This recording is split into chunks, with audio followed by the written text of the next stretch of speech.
নদিয়ার কৃষ্ণনগর সদর হাসপাতালে ভয়াবহ আগুন লাগার ঘটনায় ছড়ালো ব্যাপক চাঞ্চল্য। যে এখানে এই এত গার্বেজ হাসপাতালের মধ্যে এতটা গার্বেজ এখানে জড়ো করে, কেন মিউনিসিপ্যালিটিতে খবর দিয়ে না ধরা ব্যবস্থা করে আমি জানি না। মনে হচ্ছে গার্বেজটা নোংরাটা পরিষ্কার করার জন্য এটা আগুনটা লাগানো হয়েছিল। কন্ট্রোল হয়ে যখন কন্ট্রোলের বাইরে চলে গেছে তখন আমাদের ফায়ার কম করা হয়েছে। তাহলে এতটা দূর থেকে আগুনটা কোনো যেখানে কারেন্টের কোনো ব্যাপার নেই সেখানে কী করে এতটা দূরে গিয়ে তুলতে পারছে না। আমার যতদূর ধারণা এখান থেকে আগুনটা যখন অতটা দূরে যাচ্ছে এবং একটা সদরের মধ্যে থেকে আমার হাইওয়ের হয়তো খুব বেশি 100-2 কিলোমিটার দূর, ঠিক আছে, এতটা দূর থেকে আগুনটা যেতেও যা সময় লাগবে তার আগে গাড়ি বন্ধু যাওয়ার আগে আমাদের হাইওয়ে চলে আসার কথা, ঠিক আছে। ওনারা যখন ফোন করেছে তখন অটোমেটিকলি চিন্তা করে চলছে, অর্থাৎ আগুনটা অনেকক্ষণ আগেই লেগেছে, ঠিক আছে। এবং সেটাকে মানে হসপিটাল কর্তৃপক্ষকে জ্ঞানত লেগেছে বা অজ্ঞানত আমি বলতে পারছি না। তবে এতটা আগুন যখন এখান থেকে চলেছে অবশ্যই কারো না কারো নজরে এসেছিল, আমাদের জানা উচিত ছিল হাইওয়ে। সদর হাসপাতালের মাতৃমা বিল্ডিং এর পাশে আবর্জনার স্তূপে হঠাৎই দাউ দাউ করে আগুন জ্বলতে দেখেন রোগীর আত্মীয়রা। মুহূর্তের মধ্যে সেই আগুন ছড়িয়ে পড়ে সংলগ্ন এলাকাতে এবং একটি গাড়ি সম্পূর্ণরূপে ভস্মীভূত হয়ে যায় আগুনে লেলিহান শেখায়। এই ঘটনায় যথেষ্ট আতঙ্কিত হয়ে পড়েন রোগীর পরিবার পরিজন। তৎক্ষণাৎ হাসপাতাল কর্তৃপক্ষ খবর দেয় দমকলে।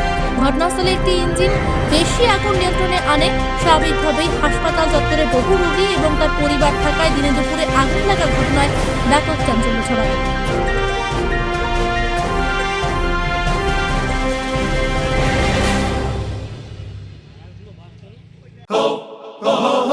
পুজো মানে জমকালো লাইন, ড্রপ বক্স লোফালুফি আইন, পেপারের ক্যাটালগে আঁকা, বাঙালির ইমোশনে মাখা। এ ভরসা কি উপায়, জার্নি পায়ে পায় পৌঁছে দেবে ঠিক ডেস্টিনেশন। বিশ্বমান শ্রীলেদার্স, কাটিদার শ্রীলেদার্স। শ্রী লেদার্স, হাওড়া ময়দান। আপনি কি জটিল কিছু সমস্যায় ভুগছেন? সমাধান পেতে চান? যোগাযোগ করুন প্রখ্যাত জ্যোতিষ ও তান্ত্রিক মনসারাম ভট্টাচার্যের কন্যা মনসা কন্যার সাথে। প্রখ্যাত জ্যোতিষ ও তান্ত্রিক মনসা কন্যা হাওড়া জানবাড়ি ও হাতিবাগানের নিজস্ব মন্দিরেও বসেন।